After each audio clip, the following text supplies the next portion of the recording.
लोकसभा चुनाव के नतीजे सामने आ चुके हैं। इंडिया गठबंधन को कुल 234 सीटों पर जीत मिली है, तो एनडीए 291 सीटों पर जीता है। इसके अलावा अन्य के पास 18 सीटें हैं। लेकिन एक बड़ा सवाल यही है कि क्या एनडीए के घटक दल, जिसमें जेडीयू है और टीडीपी, ये दोनों खेला करने वाले हैं? क्योंकि नीतीश कुमार के नाम पर बहुत तरह की चर्चाएं हो रही हैं। पहले वो इंडिया गठबंधन का हिस्सा रह चुके हैं और एक समय तो इंडिया गठबंधन बनाने में उन्होंने अहम भूमिका निभाई थी। और ऐसे में एक बड़ा सवाल यही उठ रहा है, क्या नीतीश कुमार खेला करने वाले हैं? क्या आंध्र प्रदेश से टीडीपी खेला करने वाली है? चंद्रबाबू नायडू खेला करने वाले हैं? क्योंकि इन दोनों के पास मिला करके 28 सीटें हैं। तो जो अब तक नतीजे आए हैं वो बेहद चौंकाने वाले हैं। आप देखिए, इंडिया के पास 234, एनडीए 291 और 18 अन्य, यानी ये जो अदर्स है ना, वो भी किंग मेकर की भूमिका में रहने वाले हैं। ये 18 जिधर जाएंगे उधर खेला हो सकता है।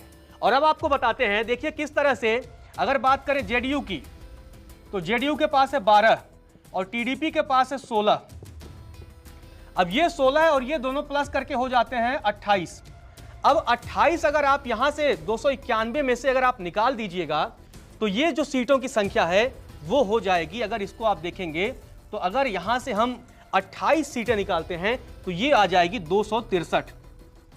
और यही 28 अगर हम यहां जोड़ देते हैं इसमें, तो इन सीटों की संख्या हो जाएगी आप मिला करके 262, यानी मुकाबला यहां हो जाएगा टाई। एक सीट का बस मार्जिन रह जाएगा। देखिए किस तरह से अगर जेडीयू और टीडीपी खेला कर देती है तो इंडिया के पास हो जाएंगे 262 और एनडीए के पास बच जाएंगे 263 और बहुमत के लिए चाहिए 272, यानी इनको 9 सीटों की आवश्यकता पड़ेगी एनडीए को और इंडिया को 10। और इन 18 में बहुत सारे ऐसे दल हैं, इसमें 4 सीटें आप देखिए किसके पास है, वाईएसआरसीपी आंध्र प्रदेश में। अब वो तो एनडीए के साथ जाने वाले नहीं हैं।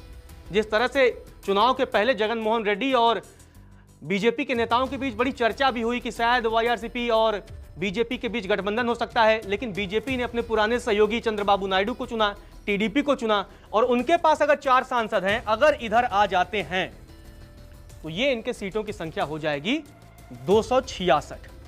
अब एक और बड़ा यहां बात है, महाराष्ट्र में आप देखिए एकनाथ शिंदे की शिवसेना के पास कुल 7 हैं, यानी ये भी जो है वो एनडीए के हिस्से में है। शिवसेना के पास 7 है,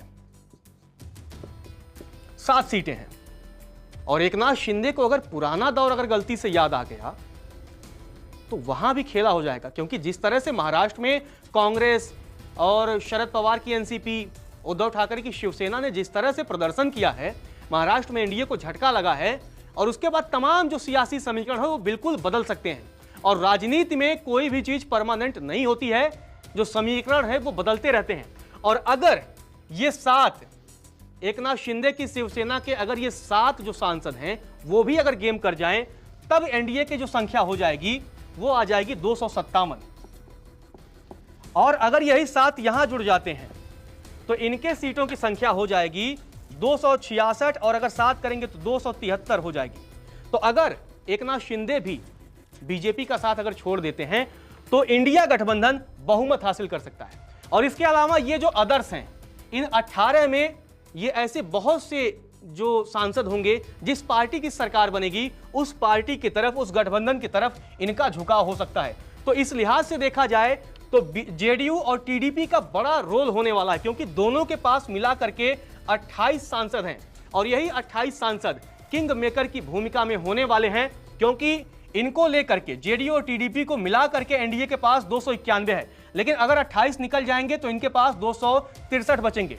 और ये 28 अगर इंडिया की तरफ आ जाते हैं तो इंडिया के सीटों की संख्या 234 से बढ़ करके 262 हो जाएगी। उसके बाद आंध्र प्रदेश में जगन मोहन रेड्डी की पार्टी और निर्दलीय, और इसके अलावा महाराष्ट्र में एकनाथ शिंदे पर भी नजर रखनी होगी, क्योंकि एकनाथ शिंदे भी बड़ी भूमिका में आ सकते हैं। जिस तरह से महाराष्ट्र में भी चुनावी नतीजे रहे हैं, जिस तरह से महाराष्ट्र में उद्धव ठाकरे की शिवसेना को जीत मिली है, शरद पवार की एनसीपी के उम्मीदवारों को जीत मिली है, कांग्रेस ने वहां अच्छा प्रदर्शन किया है, उसके बाद से सियासी गलियारों में मतलब कुछ भी कहना अभी तो मुश्किल लग रहा है कि किसकी सरकार बनने वाली है। और नीतीश कुमार और चंद्रबाबू नायडू आज ही दिल्ली पहुंच रहे हैं और इन दोनों की भूमिका बड़ी होने वाली है। अगर ये दोनों खेला कर देते हैं तो प्रधानमंत्री नरेंद्र मोदी का लगातार तीसरी बार प्रधानमंत्री बनने का सपना भी टूट सकता है।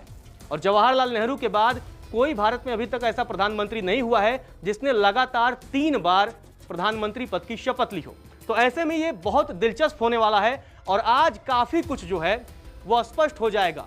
नीतीश कुमार क्या सोच रहे हैं, क्योंकि अभी फ्लाइट में तेजस्वी यादव के साथ आए हैं, 1.5 घंटे का सफर दोनों ने साथ तय किया होगा। तो क्या दोनों के बीच कोई डील हो गई?